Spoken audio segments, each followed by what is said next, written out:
이제 요한계시록 해석도 종반을 향해서 치닫습니다. 드디어 이제 하나님의 진노의 심판들이 거의 떨어지고 이제 바벨론이 멸망하는 장면까지 왔습니다. 요한계시록 18장은 큰 음녀, 큰 성 바벨론이 멸망하는 것을 정치적으로 또 문화적으로 경제적으로 다각적인 각도로 살펴보는 장입니다. 큰 성 바벨론의 멸망, 총 크게는 5종류로 나오는데 바벨론 성이 멸망하게 된 동기나 상황, 그리고 멸망할 때 왕들은 어떠한지, 상고들은 어떠한지, 또 바다에서 일하는 사람들은 어떠한지, 또 그 내부적으로는 어떤 상황인지, 결국은 다 바벨론 멸망으로 인해서 이제 그동안 누렸던 부와 사치를 다 빼앗기게 되는 망한 사람들의 이야기라고 할 수 있습니다. 첫 번째로 바벨론 성이 멸망하게 된 동기와 상황을 먼저 보겠습니다.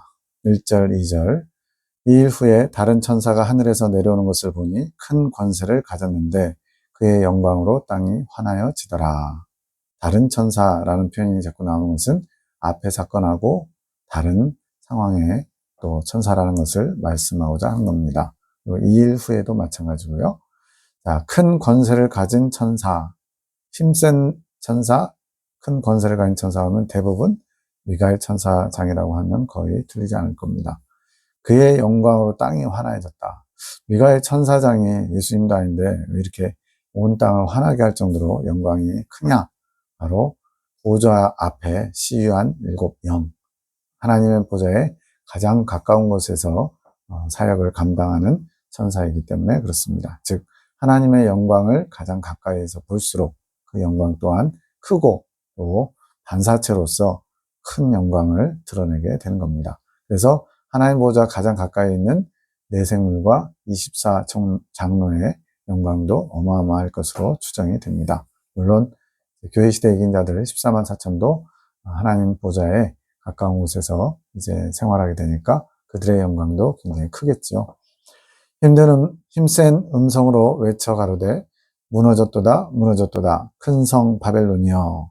힘센 음성, 저는 지금 목소리가 거의 자장가 수준인데 아마 이 천사의 외침은 아마 쩌렁쩌렁 울린 것 같아요. 그러면서 큰 성 바벨론이 무너졌다고 선포하고 있습니다. 귀신의 처소와 각종 더러운 영에 모이는 곳과 각종 더럽고 가증한 새에 모이는 곳이 되었도다. 우리는 더러운 거 다 싫어합니다. 똥이라든가 뭐 여러 가지 오염된 것들, 오물들 다 싫어하는데 바로 하나님 보시기에는 이 큰 성 바벨론이 아무리 화려하고 최첨단으로 지어진 도시일지라도 하나님 보시기에는 더럽고 추한 곳, 귀신들, 더러운 영들이 모이는 곳이라고 평가하게 됩니다. 영적으로 하나님 보시기에 음행하는 장소, 하나님이 아닌 다른 것들을 쫓아가게 하고 추구하는 것이기 때문에 그렇습니다. 그래서 각종 귀신들이 본부처럼 이렇게 드나드는 각종 더러운 영들이 활동을 가장 많이 하는 곳이라고 할 수 있습니다. 이 바벨론 성이 멸망하면서 많은 사람들이 죽게 되니까 이제 각종 더러운 가증한 새들이 모여서 그 시체들을 먹기 위해서 모이는 것이라고 표현하고 있습니다. 3절, 그 음행의 진노의 포도주를 인하여 만국이 무너졌으며 또 땅의 왕들이 그로 더불어 음행하였으며 땅의 상고들도 그 사치의 세력을 인하여 치부하였도다. 음행의 진노의 포도주는 지금 계시록에서 계속 나오는 말씀이에요. 하나님께서 음행의 포도주를 마신 자들에게 진노의 포도주를 내리시는데 여기서는 지금 둘 다 표현되고 있죠. 음행의 진노의 포도주. 이러한 여러 가지 음행을 통해서 하나님이 싫어하시는 음행을 통해서 하나님의 진노를 받게 되어 만국이 무너지고 또 땅의 왕들, 또 다른 편으로 땅의 임금들, 땅의 음녀들 이런 식으로 표현이 되어 있습니다. 다 뭐냐면 계시록에 가장 많은 문제를 야기하고 있는 666명의 가짜 거짓 선지자들, 분봉왕들을 가리키는 표현입니다. 즉 바벨론만이 무너진 게 아니고 그 바벨론을 통해서 지령을 받고 여러 가지 전 세계적으로 적그리스도의 사상을 전파하던 이런 땅의 왕들도 같이 다 망하는 거예요. 그래서 땅의 왕들 또한 만국이 무너질 때 같이 망하는 겁니다. 그로 더불어 음행하였다. 그래서 그는 큰 음녀, 즉 큰 성 바벨론, 바로 둑불짐승과 함께 이제 적그리스도를 높여주고 적그리스도가 메시아라고 적극 홍보하면서 그에 반하는 자들을 잡아 죽이고 했기 때문에 그로 더불어 음행하였다 그런 것입니다. 또 땅의 상고들, 이 땅의 상고들은 뒤에 가면 이제 왕족이라는 표현이 나와요. 즉 땅의 분봉왕들, 이들이 이제 자신들의 왕의 권세를 이용해서 자신의 친족들이나 가까운 사람들에게 그런 혜택을 주어서 여러 가지 물건들을 사고 팔면서 많은 부를 쌓도록 도와줍니다. 그렇게 해서 서로 주고받겠지요. 그런 땅의 상고들도 그 사치의 세력을 인하여 치부하였다. 사치의 세력 누구겠습니까?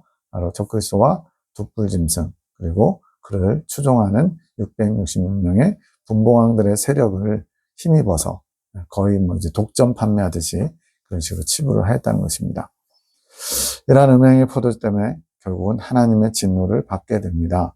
오늘날도 지금 당장은 뭔가 잘 나가는 것 같고 또 사람들에게 인정받고 칭찬받고 대접받고 그것이 중요한 것이 아니고 그 나중이 하나님께서 진노로서 망하게 하는 그런 삶이 아닌가를 진지하게 돌아봐야 되겠습니다.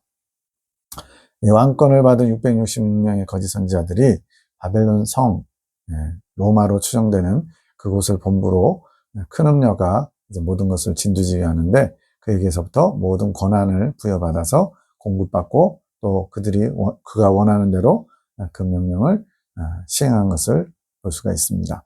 상고들도 큰 음녀의 뭔가 사치스러운 세력으로서 세상을 미워가면서 장사해서 돈을 번 사람들입니다. 즉, 큰 음녀의 앞잡이 같은 노릇을 하면서 이제 짐승의 표를 받도록 그렇지 않으면 물건을 줄 수도 없고 살 수도 없고 거래할 수도 없다라고 그렇게 하면서 우상을 숭배하게 만든 장본인들이라고 할 수 있습니다. 즉 정치적 세력과 경제적 세력이 결탁해서 전체가 다 하나님이 싫어하시는 적그리스도를 잘 따라가도록 이렇게 꼬시는 그러한 미혹의 사역을 감당했다는 것이죠. 4절 또 내가 들으니 하늘로서 다른 음성이 나서 가로되 내 백성아 거기서 나와 그의 죄에 참여하지 말고 그의 받을 재앙들을 받지 말라.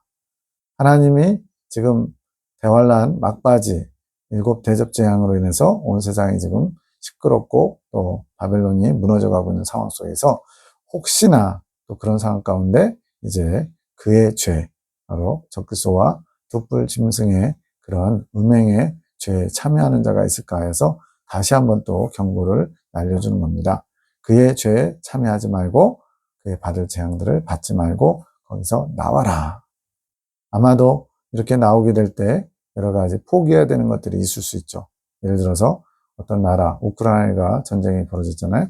그러다 보면 모든 걸 다 챙겨가지고 나오기는 어렵죠. 그래서 몸만 빠져나오든지 아주 필수품 몇 가지만 챙겨갖고 나올 수밖에 없습니다. 그런데 그럴 때 경고를 받았음에도 불구하고 계속 지체하다가는 미사일을 맞는다든지 여러 가지 어려움을 당하겠죠. 이와 똑같은 상황이 소돔과 고모라 때도 있었습니다. 굉장히 급히 나오느라고 아마 롯과 3딸, 2딸 그리고 아내도 굉장히 많은 것을 챙기지 못했을 거예요. 그런데 그때 또 그 아내가 돌아본 이유는 나오지 않습니다. 그러나 어쨌든 보지 말라고 신신당부했는데 뒤돌아봄으로써 소금 기둥이 되었죠. 우리도 마찬가지입니다. 하나님께서 경고하실 때는 그냥 그 롯의 사위들처럼 농담으로 여길 것이 아니고 그것을 진지하게 받아들이고 즉 나 자신을 살펴야 됩니다. 그래서 하나님의 진노를 받지 않도록 또 하나님의 기회를 주시는 시간이 영원하지 않다는 것을 기억해야 됩니다. 이 바벨론 성도 그렇고 적그리스도의 시대는 후 3년 반으로 한정되어 있습니다. 그들이 누릴 수 있는 그런 정욕의 시간은 불과 3년 반입니다. 그것을 못 견뎌서 같이 동참한다면 그의 죄에 참여하게 되고 그의 받을 재앙들을 같이 받겠지요. 이것은 오늘날 우리에게도 똑같이 적용되는 겁니다. 지금 당장의 안일함이나 또 안위를 위해서 뭔가 부정적인 것을 또 불법적인 것을 타협하면서 그것을 이 정도는 봐주시겠지라고 하면서 내가 만든 하나님을 우상처럼 섬기고 믿으면서 죄 짓는 것을 두려워하지 않는 것. 그것이 바로 이 바벨론 성과 그에 따르는 자들이 받게 될 재앙을 받는 것과 무엇이 다르겠습니까? 지금부터 이런 부분을 깨어 근신하면서 하나님의 재앙을 받을 만한 진노를 살 만한 것이 나에게 무엇이 있는지를 잘 점검해 봐야 되겠습니다. 이것은 참고사항입니다. 1984년 벌써 40년이 지났네요. 러시아의 톰보라는 도시가 있는데 거기 상공에 그 시가 쓰여졌다고 알고 있습니다. 그때 종말에 대해서 하나님의 뜻이 나타나는데 다 내용이 유익해서 한번 적어봤습니다. 첫 번째, 선으로 악을 이겨라. 아울 선생님도 분명히 얘기했습니다. 악에게 지지 말고 선으로 악을 이겨라. 네. 악을 악으로 갚지 말고 도리어 선을 행하라고 말씀하셨는데 이 마지막 때는 악을 악으로 갚거나 내 대가를, 내 어떤 권리를 찾으려고 하면 오히려 망하는 그런 케이스가 될 수 있습니다. 선을 추구하다가 때로는 악에게 또는 어떤 억울함을 당할 수도 있겠죠. 그렇지만 이 모든 것을 하나님이 알고 계시고 보고 계시고 또 그것을 다 셈하실 것을 심판대에서 계산하실 것을 믿고 우리는 선을 행하는 일에 힘써야 될 것입니다. 내 백성의 겨울이다. 예수님도 말씀하십니다. 마태복음 24장에서 그 환난에 대해서 말씀하시면서 그 날이 겨울이 되지 않도록 위하여 기도하라 그랬는데 3년 반이잖아요. 후 3년 반. 그래서 적어도 겨울이 3번에서 4번은 날 수 있는 시간인데 겨울이 되지 않도록이라는 무슨 의미냐? 바로 영의 겨울입니다. 영혼의 겨울은 뭐겠어요? 하나님의 말씀 은총을 봄날의 따사로움처럼 받지 못하고 냉랭하고 메마르고 그런 하나님의 은총을 입지 못하는 영적인 상태, 그것이 바로 겨울입니다. 그래서 마지막 때에 다가올수록 우리는 우리 영혼을 살찌우는 일에 말씀과 기도 그리고 하나님 중심적인 삶의 모습을 계속 훈련하면서 같이 와야 됩니다. 지금은 회개의 때다. 회개는 100번, 1000번 강조해도 부족하지 않습니다. 사도 세례요한도 자신에게 나오는 그런 바리새인들이나 이런 사람들에게 뭐라 그래요? 이 독사의 자식들아 이렇게 했지만 그럼에도 불구하고 회개에 합당한 열매를 맺어서 너희에게 이 말 진노를 피하라고 말씀합니다. 지금은 더더욱 회개할 때입니다. 온 세상이 지금 불법을 행하고 하나님이 싫어하시는 것들을 아주 이제 합파해가면서 점점점 미쳐가고 있는 때예요. 이럴 때일수록 우리는 거기에 휩쓸리거나 그것 자체를 막을 수는 없습니다. 동성애법이라든가 차별금지법 이런 것들 다 우리가 막을 수는 없어요. 다만 그것 때문에 주님 앞에 더 다니엘처럼 내가 범죄한 것처럼 내 백성의 범죄를 해서 대신 중보기도 한 것처럼 그렇게 회개하면 상급도 받고 또 내 영혼도 정결하게 될 것입니다. 네 번째가 중요한데 단 하나의 선한 심령도 악한 심령들 가운데 머무르지 않게 될 것이고 단 하나의 악한 심령도 선한 심령들 가운데 머무르지 않게 될 것이다. 아까 내 백성아 저희 죄에서 참여하지 말고 떠나라 나와라 그랬잖아요. 그것처럼 대월라는 죄와 악이 가득한 자들과 또 선을 향해 선으로 이거하는 자들을 분리시키는 그런 때입니다. 그래서 조금이라도 타협하고 적당히 이 정도는 봐주겠지 하며 악을 도모하면 같이 망하는 거예요. 그래서 철저하게 하나님 편에 서서 하나님이 원하시는 것을 선택할 수 있는 용기가 필요합니다. 5번, 나의 구원에 귀를 기울여라. 성령이 교회들에게 하신 말씀을 들을지어다. 귀 있는 자는 이것처럼 계속 주님께서 뭘 원하시는지 어떻게 어디로 이끄시기 원하시는지를 우리는 계속 주의하면서 가야 됩니다. 회개의 열매를 맺게 하리라. 이제는 회개가 뉘우치는 데서 그치지 않고 이제는 고쳐져야 돼요. 그리고 하나님이 원하시는 열매들을 맺어야 됩니다. 이 또한 내가 맺는 것이 아니고 내 안에 계신 성령님의 도우심으로 고쳐지고 바뀌고 거룩해질 수 있어요. 그래서 이제 주님을 더 의지하면서 성령을 많이 모시고 살아가야 됩니다. 7번째, 하나님을 두려워하는 자를 내가 구하리라. 하나님을 두려워한다는 것은 무엇입니까? 하나님의 시선을 의식하며 사는 것이에요. 그걸 제일 잘했던 사람 중에 한 명이 누구냐면 다윗입니다. 그가 여호와 보시기에 정직히 행하였다. 여호와 보시기에 코람데오 항상 하나님의 시선을 의식하며 살았던 그였기에 그렇게 성군이라고 불리고 또 다시 오실 메시아의 표상으로 세움을 입게 됩니다. 물론 밧세바 일과 우리아의 일만큼은 눈을 감아버린 거죠. 그 외에는 일평생 여호와 보시기에 정직히 행하였다라고 인정합니다. 우리는 이제 만만한 하나님이 아니라 하나님을 두려워하는 하나님의 신실한 종들이 되어야 됩니다. 담대해라. 때가 가깝다. 담대하라는 것은 뭐예요? 마귀들을 겁내거나 두려워하거나 그들의 요구나 그들의 어떤 겁박을 두려워할 것이 아니고 하나님과 함께하는 삶. 하나님이 나와 함께 하시면 무엇을 두려워하겠습니까? 그래서 하나님과 함께하면 담대할 수 있고 마지막 때에 가까울수록 더더욱 하나님과 함께하는 삶, 동행하는 삶을 살아야 합니다. 내가 상을 가지고 속히 오리라. 지금 속히 온다는 표현이 이 계시록에만 해도 여러 번 나와요. 근데 우리는 별로 그렇게 속히 오실 거라고 기대하지 않습니다. 무슨 차이일까요? 이런 물리적인 시간으로는 분명히 속히 오시는 것이 아닌 것 같아요. 그러나 주님의 마음을 알아야 됩니다. 주님은 1분 1초라도 내 백성을 사랑하시고 악에서 건져내시기 위해서 빨리 오시고 싶어요. 그런데 우리가 준비되지 않은 겁니다. 예수님의 신부로서 어린 양의 신부들이 준비되지 않았고 또 하나님이 구원하고자 하는 이방인들의 수가 채워지지 않았고 대환란도 마찬가지.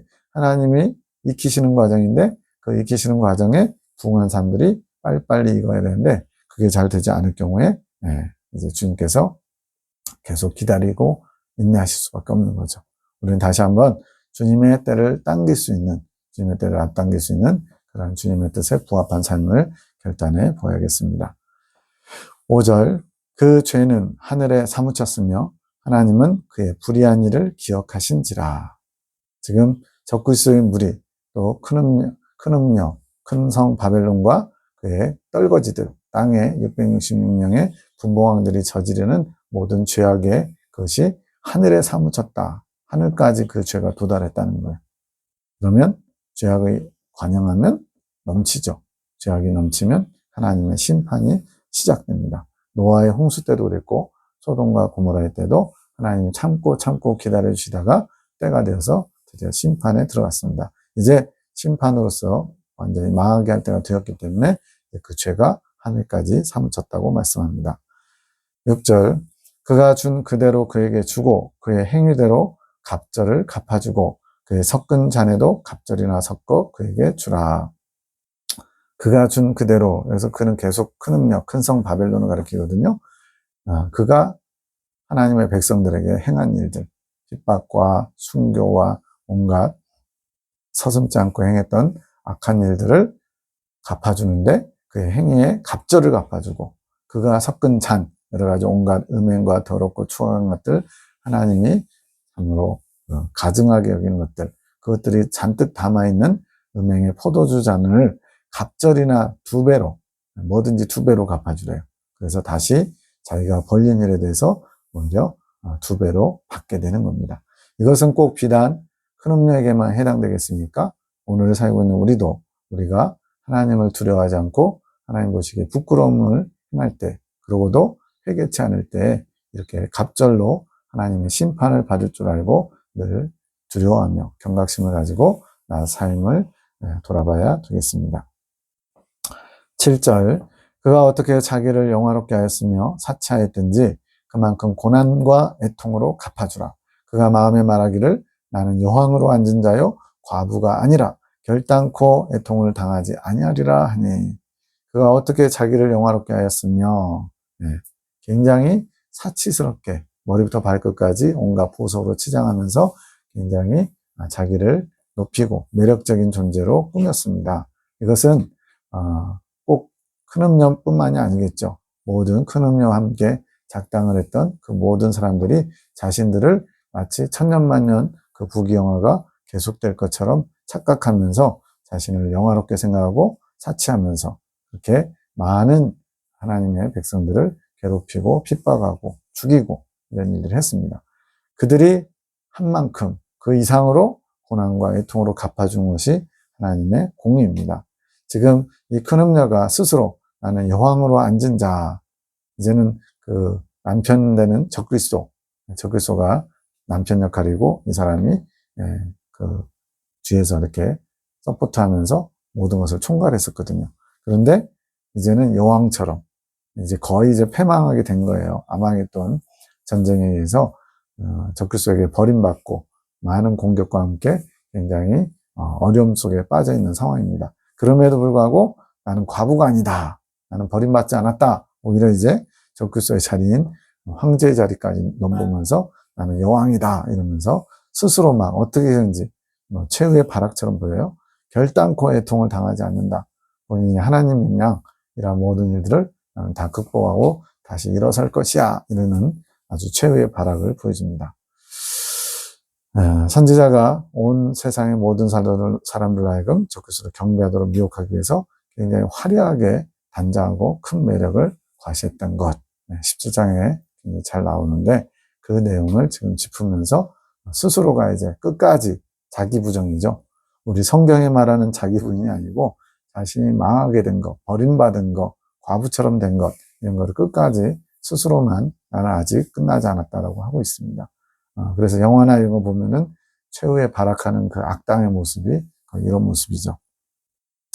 8절 그러므로 하루 동안에 그 재앙들이 이르리니 곧 사망과 애통과 흉년이라 그가 또한 불에 살라지리니 그를 심판하신 주 하나님은 강하신 자이십니다. 하루 동안의 재앙들이 이른다. 이제 그 큰 음녀 심판이 막 겹치듯이 막 쏟아지는데 하루 동안이라는 표현은 꼭 하루라기보다는 순식간이라는 뜻이에요. 그래서 사망과 애통과 흉년이 하루아침에 갑자기 쏟아지듯이 완전히 그 큰 음녀와 바벨론 그리고 따르는 땅의 왕들에게 쏟아지는 겁니다. 그리고 불에 살라진다. 이것은 핵폭탄 공격이나 이런 것들과 하늘에서부터 내려오는 불의 심판에 의해서 완전히 불살라져 버리는 망하는 아주 비참하고 처참한 최후를 보게 될 것입니다. 그것이 심판하시는 주 하나님은 강하신 자. 하나님께 강하다는 표현이 맞는지 모르겠어요. 왜냐하면 하나님은 비교 불가합니다. 견줄 분이 있어야지 누구보다 강하다 이런 얘기를 하는데 하나님은 그냥 우주의 끝판왕이세요. 하나님은 비교할 상대가 없어요. 그냥 자존하시는 분, 지존자입니다. 지존이에요, 지존. 그분이 심판하시고자 하면 누가 막을 수 있으며 누가 피할 수 있겠습니까? 두 번째로 바벨론 성이 멸망할 때 왕들, 그래서 왕들은 땅의 왕들 666명의 분봉왕들입니다. 9절 10절 그와 함께 음행하고 사치하던 땅의 왕들이 그 불붙는 연기를 보고 위하여 울고 가슴을 치며 그 고난을 무서워하여 멀리 서서 가로되 화있도다 화있도다 큰 성 견고한 성 바벨론이여 일시간에 내 심판이 이르렀다 하리로다. 지금 큰 음녀에게 붙어가지고 큰 음녀가 주는 여러 가지 음행의 포도주 마실 때는 좋았어요. 근데 이제 완전히 큰 음녀가 패망하게 되니까 그를 통해서 같이 더불어서 음행하면서 사치와 연락을 즐기던 땅의 왕들, 거짓 선지자들이 지금 울고 가슴을 치면서 이것도 그 큰 음녀가 불쌍해서가 아닙니다. 본인들도 같이 그렇게 망할 거라고 보여지니까 자기 때문에 신세한탄하는 거예요. 그런데도 보면 고난을 무서워하여 멀리 서서 굉장히 비겁한 모습을 볼 수 있어요. 그동안 같이 누렸으니까 같이 망하겠다 이런 좀 의리라도 있어야 되는데 이렇게 악한 자들은 자신의 이익을 위해서 얼마든지 도망칠 수 있을 땐 도망치려고 하는 것이 이들의 속성입니다. 그래서 지금 그 큰 성, 견고한 성, 무너지지 않을 것 같은 영원히 계속될 것 같았던 그 성이 무너진 모습에 좌절하면서 울면서 그 심판을 보며 자신들도 두려워 떨고 있는 겁니다. 이제 11절부터 13절에는 또 상고들, 장사한 사람들인데 경제적인 어떤 혜택을 본 사람들을 말합니다. 땅의 상고들이 그를 위하여 울고 애통하는 것은 다시 그 상품을 사는 자가 없습니다.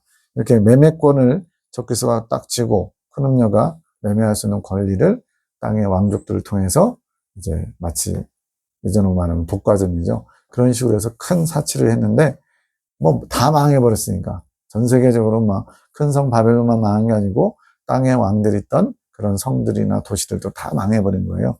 그러다 보니까 상품 사는 자가 없죠. 지금 막 불벼락 떨어지고 있는데 거기서 화장품을 고르겠어요. 사치품을 사겠어요. 그 상품의 내용이 나오는데 그 상품은 금과 은과 보석과 진주와 세마포와 자주옥감과 비단과 붉은 옷감이요 각종 향목과 각종 상아 기명이요 값진 나무와 진유와 철과 옥석으로 만든 각종 기명이요 계피와 향료와 향과 향유와 유향과 포도주와 감람류와 고운 밀가루와 밀과 소와 양과 말과 수레와 종들과 사람의 영혼들이라. 지금 언급되는 것들 보면 다 사치품들, 돈 있는 사람들이 누릴 수 있는 것들이에요. 무슨 생필품보다는. 즉, 그 얘기는 뭐냐. 이렇게 망해가는 세상에서도 사치와 향락을 부리는 이런 사람들이 있었고, 그들이 바로 이 땅의 상고들, 또 땅의 왕들, 적그리스도 무리에게 붙은 자들이 그러했다는 겁니다. 이들이 이렇게 누릴 때 나머지 일반 백성들, 또 특히나 하나님 믿는 사람들 얼마나 피폐한 삶을 살았을지 감히 상상도 되지 않습니다. 근데 놀랍게도 제일 마지막에 사람의 영혼들까지도 사고 팔았다는 거예요. 이건 무슨 의미냐? 적그리스도와 거짓 선지자들이 성도들에게 이 표를 받아야만 먹고 살 수 있는데 그뿐 아니라 이미 죽은 사람들, 가족이나 친척, 친구들의 영혼이 지금 이 메시아가 크게 은총을 베풀어서 그들의 영혼까지도 이 표를 받거나 이런 하수인 노릇을 하면 구해주겠다고 이렇게 미혹하는 겁니다. 이런 예가 언제 있었죠? 네, 중세시대의 면죄부 사건, 연옥에 있는 가족들이나 이런 사람들을 이 면죄부를 돈 주고 사면 금방 수월하게 그 연옥의 과정을 지나가거나 또는 뭐 지옥 갈 사람이 천국으로 올 수 있다라고 말도 안 되는 그런 것들을 했던 그것이 이 마지막 때도 또 한 번 일어나는 거예요. 그래서 역사는 돌고 돈다는 말을 하는 겁니다. 그래서 사람의 영혼들을 사고 판다는 것은 바로 사람의 영혼까지도 상품처럼 이것을 받아들이게끔 그렇게 해서 미혹해서 자신들의 뜻을 이루려고 하는 겁니다. 14절 바벨론아 내 영혼에 탐하던 과실이 내게서 떠났으며 맛있는 것들과 빛난 것들이 다 없어졌으니 사람들이 결코 이것들을 다시 보지 못하리로다. 내 영혼에 탐하던 과실 뭐가 생각나나요? 선악과가 생각나요. 선악과. 선악과를 딱 보는 순간에 마귀에 미혹받기 전에는 그렇게 안 보이는데 마귀에 미혹하는 소리를 딱 듣고 나니까 먹음직스럽고 보암직하고 지혜롭게 할 만큼 탐스러워 보이는 겁니다. 이처럼 우리의 정욕을 만족시키는 것들이 주변에 많이 있어요. 그것을 나중을 생각하지 않고 지금 당장의 어떤 즐거움을 위해서 탐하다가 망하는 일들이 많습니다. 그러면서 이 대표적으로 14절에 보니까 맛있는 것들과 빛나는 것들, 맛있는 것들은 뭐겠어요? 먹을 거, 빛나는 것들은 사치품, 요즘 뭐 명품백이라든가 보석이라든가 시계 이런 거 좋아하는 분들 많죠. 불신자들은 뭐 그럴 수 있다고 쳐요. 왜? 그 사람들에게는 그것이 어떻게 보면 전부니까. 그들에게는 그런 사치품과 향락품이 자신을 과시하고 이 땅에서 만족을 누리는 정욕의 대표적인 것들이니까. 그러나 적어도 우리 그리스도인들은 이런 것들에 마음을 빼앗겨서는 안 됩니다. 왜요? 이런 것들 때문에 마지막 때에 미혹받아서 주님을 떠나게 되게 있거든요. 여기서도 지금 대표적으로 정말 먹을 게 넘쳐나는 시대가 아닐 것 같아요. 전쟁으로 완전히 세상이 피폐한 상황에서 그래도 가진 자들, 또 권력 있는 자들, 적그리스도와 그 불짐승에게 붙은 자들은 잘 먹고 잘 살겠죠. 그래서 먹는 것들과 사치품들, 이런 것들이 이제 하나님의 진노로 다 완전히 깨끗이 정리되게 됩니다. 이 세대를 향한 경고로 받아들여야 됩니다. 오늘날 내가 유튜브에서도 가장 인기 있는 방송들 보면 대표적인 게 먹방. 남은 그렇게 많이 먹어야 되는 걸 뭘 그렇게 즐겁게 재밌게 보는지 모르겠어요. 나는 저렇게 못 먹으니까 대리만족한다고. 중국 짜장면이나 이런 것들을 20만 원어치 먹고 바닷가재를 먹고 킹크랩을 먹고 그런 것들을 무수히 먹어야 되는 모습 보면서 대신 만족하는 지금 여기에 걸리기 딱 좋은 사람들이에요. 또 사치품, 가짜 명품 좋아하는 분들도 많고 그것 때문에 이제 무슨 농협이나 뭐 이런 데 직원들이 그것을 사기 위해서 남의 돈을 몰래 빼돌리다가 걸려가지고 패가망신하는 일도 지금 많죠. 갈수록 더 세상은 그렇게 흘러갈 겁니다. 그럼 우리 믿는 사람들은 어떻게 해야 되느냐? 우리의 정욕을 만족시켜줄 수 있는 그것들을 스스로 먼저 잘 지각하면서 그래서 멀리하고 또 할 수만 있으면 절제와 또 겸손과 또 청빈의 정신으로 무장을 해야만 이런 시대가 와도 넘어가지 않게 될 것입니다. 15절 16절 바벨론을 인하여 치부한 이 상품의 상고들이 그 고난을 무서워하여 멀리 서서 울고 애통하여 가로되 화이또다 화이또다 큰 성이여 세마포와 자주와 붉은 옷을 입고 금과 보석과 진주로 꾸민 것인데, 지금 땅의 왕들뿐만 아니고 그 땅의 왕들과 또 사바사바 해가지고 같이 협력했던 상고들도 그 고난을 무서워하여 멀리 서서, 예, 멀리 서서라는 표현이 자꾸 나오는데 말 그대로 나는 어떻게 빠져나갈 수 없나 이렇게 머리에 국립하는 것 같아요. 그러면서도 본인의 망함 때문에 우는 겁니다. 그 다른 사람들의 그런 불행이 참 애통스러운 게 아니고 자기도 망할 것 같으니까. 저렇게 아름다웠던 큰 성, 세마포와 자주와 붉은 옷과 금과 보석과 진주로 꾸몄던 17장 4절에 그 큰 음녀가 붉은 짐승을 타고 그런 모습이 있었거든요. 저렇게 화려하고 저렇게 영원히 권세를 누릴 것 같았던 큰 성 바벨론이 무너질 모습에 자신들의 모습이 투영되는 거예요. 참 불쌍합니다. 불쌍해. 네. 우리는 여기에 동참하지 않기를 원합니다. 그 다음에 바벨론 성이 멸망할 때 해상에서 바다에서 일하는 사람들도 의외로 또 들어가 있어요. 17절 18절 그러한 부가 이 시간에 망하였도다. 각 선장과 각 철을 다니는 선객들과 선인들과 바다에서 일하는 자들이 멀리 서서 그 불붙는 연기를 보고 외쳐가로되 이 큰 성과 같은 성이 어디 있느뇨 하며, 이 바다를 통해서 무역업을 하거나 또 바다에서 생계를 꾸려나가는 사람들이 이 바벨론 성으로 인해서 그 당시 그때도 이제 앞으로 오게 될 세상에서도 무역은 굉장히 중요한 것 같아요. 그런데 이 큰 성과 같은 성이 어디 있느냐 하면서 그 성이 없으면 안 되는 것처럼 아주 성을 의지했다는 거죠. 말 그대로 딱 살아갈 수 있는 목줄을 꽉 잡고 있었기 때문에 그만큼 의지하면서 또 덕분에 많이 먹고 살 수 있었던 그런 사람들, 이해관계가 얽힌 사람들이 다 탄식한 겁니다. 19절 티끌을 자기 머리에 뿌리고 울고 애통하여 외쳐가로되 화이또다 화이또다 이 큰 성이여 바다에서 배부리는 모든 자들이 너희 보배로운 상품을 인하여 치부하였더니 일시간에 망하였도다. 여기서 또 나왔어요. 순식간에 망하게 됐구나. 우리는 이제 일장춘몽이란 말을 쓰죠. 인생은 일장춘몽이라고 하는데 이 영원할 것 같았던 또 그 누구도 무너뜨릴 수 없을 것 같았던 아성이었던 큰 성 바벨론이 일시간에 망했다는 겁니다. 그로 인해서 본인들에게 닥칠 그 여파 때문에 울고 애통하고 있어요. 그 짧은 진짜 3년도 안 되는 그 짧은 시간을 그냥 누리기 위해서 하나님을 배신하고 하나님이 아닌 하나님의 반대편에 있는 적그리스도무리에게 붙었던 자들의 참 비참한 최후입니다. 자기 영혼을 위해서 애통해야 되는데 먹고 사는 문제, 또 그동안 누렸던 부와 사치와 향락 이런 것들 때문에 절망하면서 울고 있는 거예요. 누가 우리 상품을 사줄꼬? 이제 저 성이 멸망해버리면 우리는 이제 뭘로 먹고 살아야 되나 이러면서 지금 자기 애통을 해야 되거든요. 자기 영혼이 불쌍해서. 그런데 지금 끝까지 눈에 보이는 물질적인 거, 이 땅에 속한 정욕을 위해서 울고 있는 겁니다. 20절 하늘과 성도들과 사도들과 선지자들아 그를 인하여 즐거워하라. 하나님이 너희를 신원하시는 심판을 그에게 하셨음이라 하더라. 하늘과 그런데 하늘이 한 것은 하늘에 속한 자들. 대표적인 게 이제 대환란 직전에 추가되었던 교회시대 이긴 자들 14만 4천 명 어린 양의 신부들이 하늘에 있죠.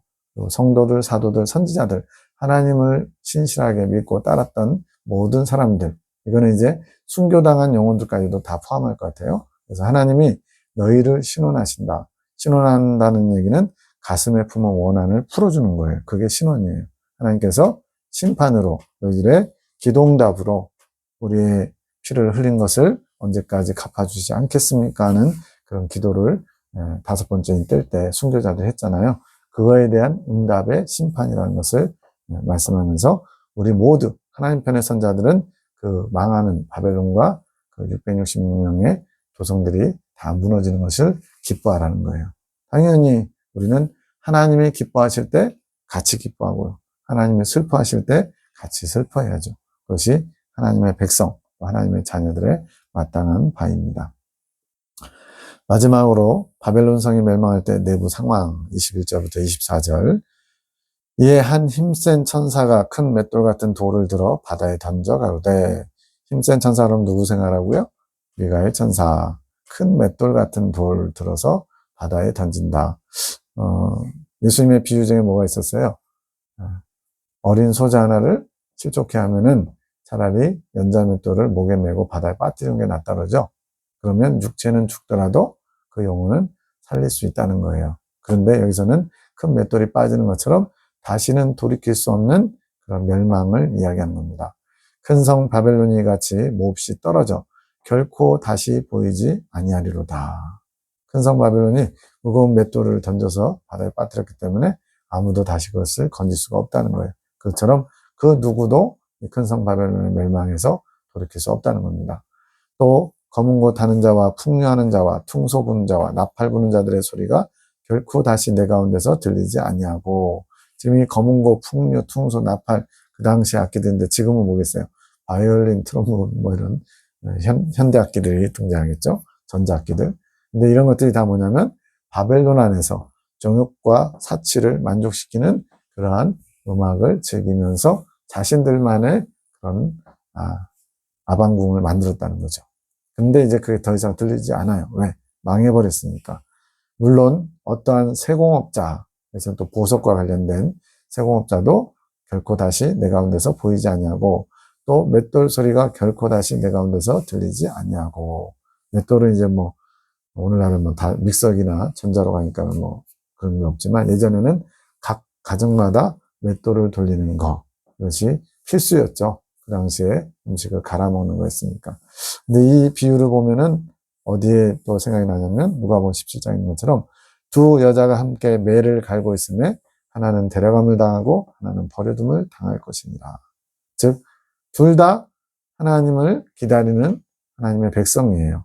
그런데 한 사람은 끊임없이 계속 맷돌을 돌려가지고 자아가 깨지는, 자기의 어떤 그런 육적인 것들을 다스리면서 하나님으로 점차점차 나아간 사람이고, 하나는 그것을 멈춰가지고 돌리다 말고 말아버리는 거죠. 그래서 결국은 한 명은 데려감을 당하고 한 명은 남게 되는데, 이것이 바로 기름 등불을 준비한 슬기로운 다섯 처녀와 어리석은 다섯 처녀 비유와 같이 하나님의 메시지를 받고 열심히 주님 오심을 기다린 자와 그렇지 못한 자의 결국이 이렇게 확 차이가 나는 거. 그러니까 절반이 휴거된다는 그런 의미가 아닙니다. 일부가, 전체가 아니라 일부가 어린 양의 신부로 준비돼서 예수님을 만나게 되는 것을 말하는 거예요. 지금 여기서도 맷돌 소리가 다시 들리지 않는다는데, 이렇게 하나님 나라를 사모하면서 하나님이 기뻐하시는 맷돌을 돌리는 자가 있는가 하면 자신의 육체적인 정욕적인 것을 만족시키려고 맷돌을 돌리는 자들도 무수히 많다는 겁니다. 근데 이제 더 이상 그런 소리도 들리지 않는다는 거예요. 지금 큰 성 바벨론 안에서 사치와 향락을 누리던 큰 음녀에 추종하는 무리들, 그들의 형편을 지금 보여주고 있는 거예요. 23절, 등불빛이 결코 다시 내 가운데서 비치지 아니하고 신랑과 신부의 음성이 결코 다시 내 가운데서 들리지 아니하리로다. 너희 상고들은 땅의 왕족들이라. 지금 결혼, 그래도 등불 나왔죠. 신랑과 신부 얘기 나왔죠. 또 뭐가 생각나요? 당연히 예수님의 신랑 되심으로 오시는 그분을 기다리는 신부 이야기가 또 생각나는데, 굉장히 대조적을 하는 거예요. 예수님을 기다리는 자들과 자신의 만족을 위해서, 정욕을 위해서 신랑 신부, 음욕의 대상이겠죠. 그런 즐거움을 추구하던 자들의 음성이 더 이상 바벨론에선 들리지 않습니다. 또 상고들이 누구라고요? 땅의 왕족들, 바로 땅의 분봉왕들, 이제 적그리스도에게, 큰 음녀에게 이제 그 권한을 이양받아서 왕노릇하던 그들의 시간은 불과 3년도 안 되는 거예요. 그동안 떵떵거리며 자기들 멋대로 독과점을 해가지고 상고들에게 그 권리를 아마 사고팔고 하면서 큰 대가를 받았겠죠. 바로 이 상고들이 땅의 왕족들, 실제로 친척일 수도 있고요. 또는 그에게 대가를 지불한 사람들도 포함되겠죠. 내 복수를 인하여 만국이 미혹되었다. 상고들이 복을 받게 하는 술수입니다. 이건 뭐겠어요? 네. 말 그대로 미혹하는 거죠. 이것을 받으면 여러분이 이제 잘 먹고 잘 살게 된다라든가, 저것을 믿고 따르면 믿음을 가지시라고, 그러면 이제 그의 나라가 이제 도래할 때 여러분들은 다 행복하고 영원한 즐거움에 참여하게 될 것이라고, 이런 식으로 사람들을 미혹하는 일에 앞장섰던 땅의 상고들도 이제 다 망한 겁니다. 네. 마지막 절입니다. 선지자들과 성도들과 및 땅 위에서 죽임을 당한 모든 자의 피가 이 성중에서 보였느니라. 계속 뭐하고 연결되느냐면요, 큰 성 바벨론과 그의 추종자들이 하나님의 백성들의 피를 흘린 거, 지금 주님의 관심은 거기에 있는 거예요. 내 백성의 피를 갚아주리라. 심판의 내용에 아주 중요한 부분이 하나님 백성의 피를 흘리게 한 거, 당신의 백성들을 괴롭히고 핍박한 거, 이거에 하나님의 진노가 가장 많이 보입니다. 바벨론 성은 세상 모든 죄악의 도시들에 대표하는 것이고, 거기만 망한 게 아니고 땅의 왕들이 있는 곳들, 또 그들이 통치하는 나라들도 다 망하는 거예요. 완전히 세상이 초토화가 되는 겁니다. 그 자중질환, 아마겟돈 전쟁에 의해서도 망하는 거고요. 또 심판주로 오시는 예수님과 백마군대에 의해서 더 파괴되는 거죠. 그렇게 화려하고 번창했던 죄의 성이 어떻게 정치적으로, 문화적으로, 경제적으로 폭망하는가를 보여주는데, 읽었던 말씀 중에 뭐가 있어요? 내 백성아, 거기 그들의 죄에서 참여하지 말고 거기서 나와 그들이 받을 재앙들을 받지 말라. 이것은 대환란 때뿐만 아니고 오늘 대환란 앞두고 살아가는 저희에게도 죄에 참여하고 또 죄를 즐기고 적당히 이 정도는 되겠지라고 타협하고 그러는 우리 그리스도인들에게 따끔하게 주님께서 때가 급하다, 정신 차려라, 자다가도 깰 때가 되었다 말씀하시는 주님의 음성으로 듣기를 원합니다. 감사합니다.